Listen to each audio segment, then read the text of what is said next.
All right, I want to do a review on a BC348-R. Now, not a normal review, a review from someone who has actually worked on this radio. Uh, there are several models of this radio, but let's go first the good. If you get one that's in really good shape, it's a definitely a military look to it. Now, mine's got a little bit of shininess to it because back in the 50s, there were companies that did a restoration on these and resold them. And the person has painted and relabeled the units with the switches and all that. So it's got a weird effect to it, where this side hasn't been done that much. But anyway, it's got a cool look. It's military, all right? It's well made. It's built like a tank.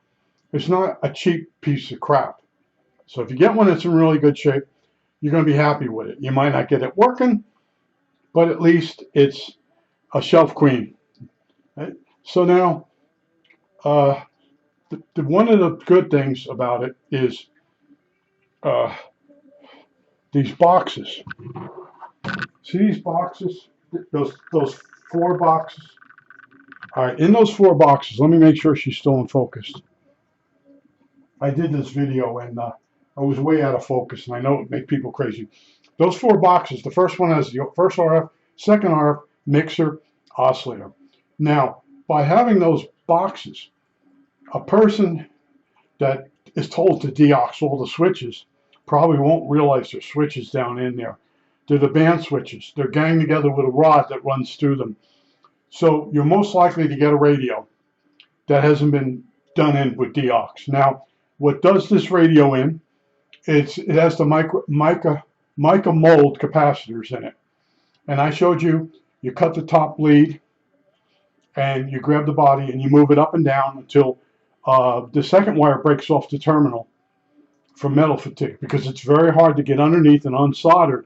You'll see, unsolder the wires. So it's very easy just to add the new cap on the outside of the terminals. Go watch my videos. I went through this, but right now, this is just an overall view. Right? Things not heavy.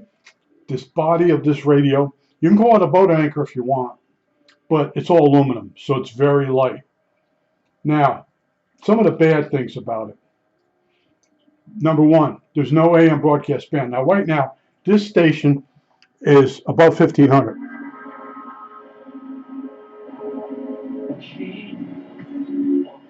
Okay, it's called Sweet 16. It's at 1600, but this radio basically has from 1500 to 3.5 megahertz. Right? That's it goes from the top of the AM broadcast band to 80 meters, and it has a BFO on it. It does do sideband. It's a pretty cool radio. One of the other bad things, if you get one that a person has made a power supply for it, and they've rewired the filaments for 12 volts, you got to watch out for that.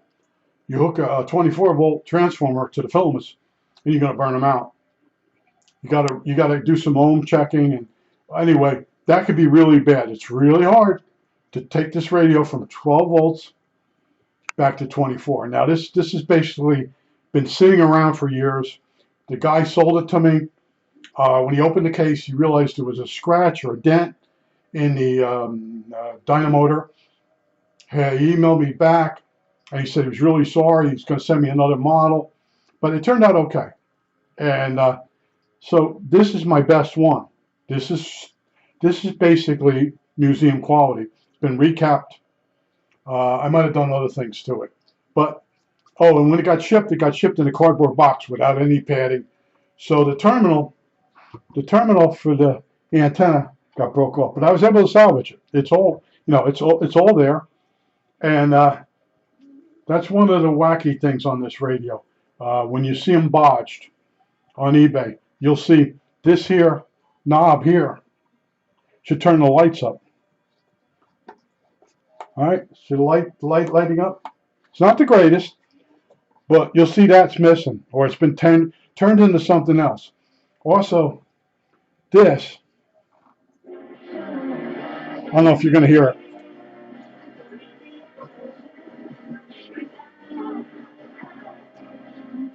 It works basically better if you have the radio grounded and you're on one of the other bands. But in other words, you can tune up the antenna.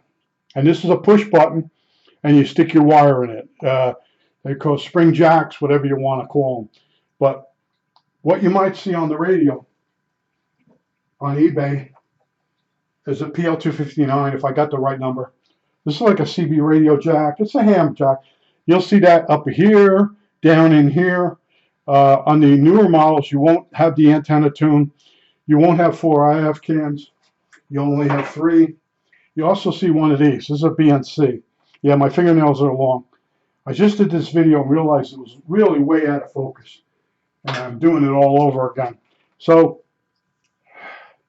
the 2 tricks with this radio, and it caught me. It might get you. It didn't. Well, only one of them got me. You'll get the radio, and you power it all up, and the front end seems dead. Well, there's a jumper on that back connector. It's called the Jones plug. You put a jumper wire between 2 and 4, and that turns the front end of the radio on.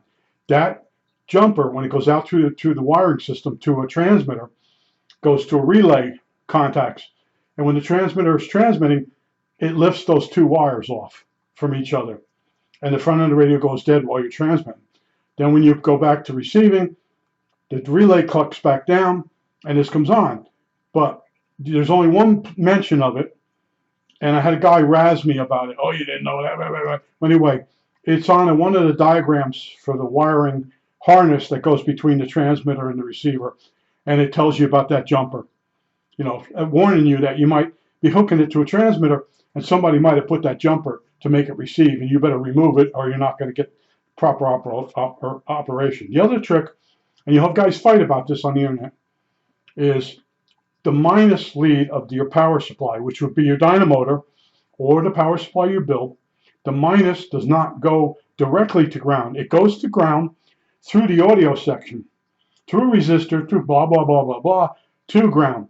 If you don't hook it, or if you hook it to ground and the audio, you get distorted audio, and you won't be able to find it because the biasing is all off, because the tube's getting the wrong amount of voltage because it wants to pull the voltage off across that resistor. All right, so that's the other trick.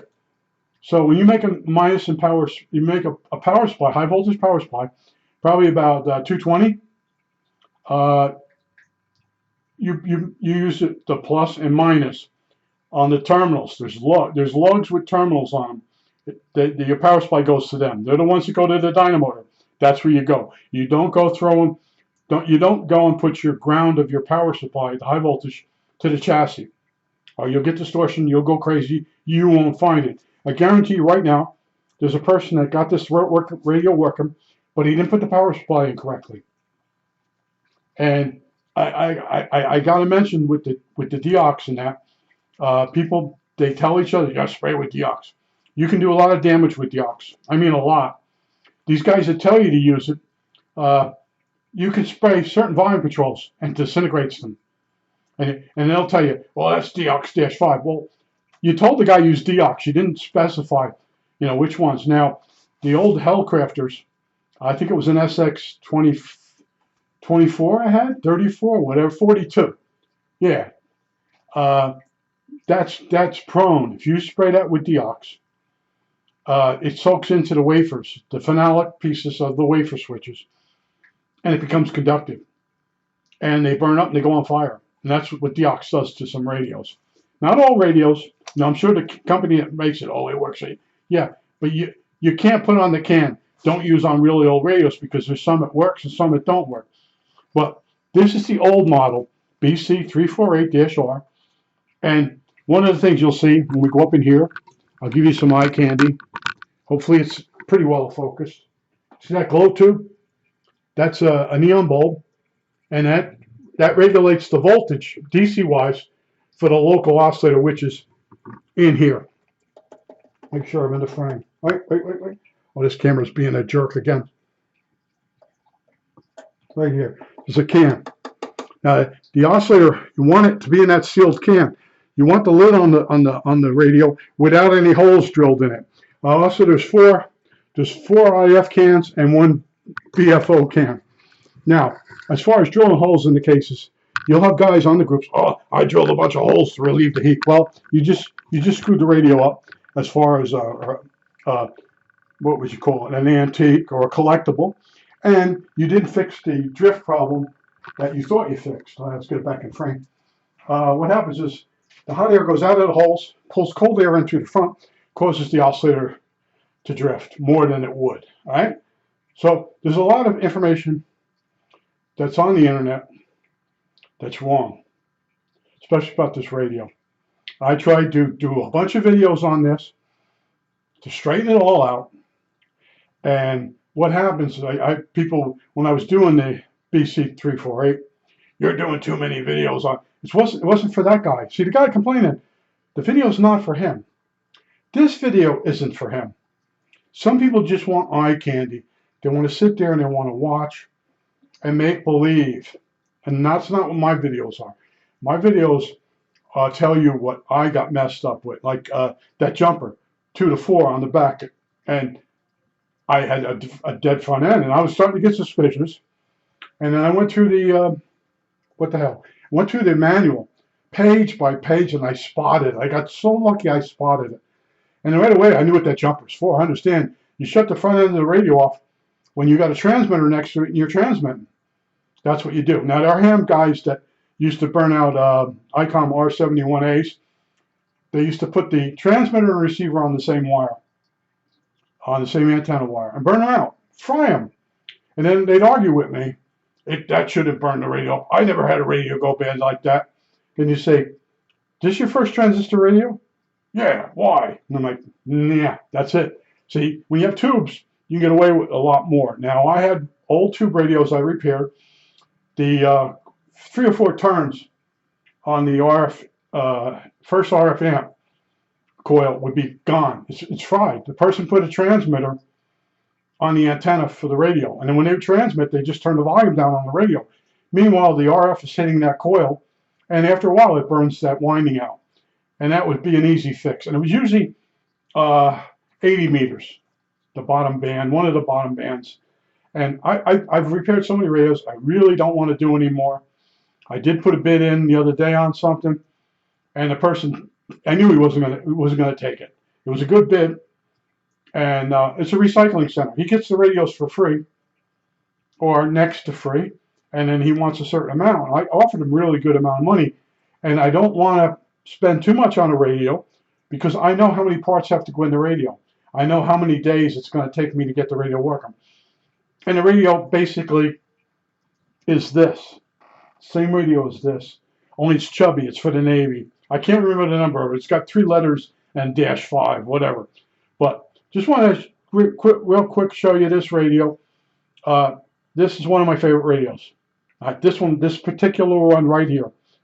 That's one of my favorite. My other favorites are an NC57, which is a national, and then that stupid, I can remember, DX390, whatever that thing is I use for diagnostic. Those are my 3 radios. This radio has the cool factor. It really looks old because it really is old. Now this radio is older than I am, but yet it works better than I do.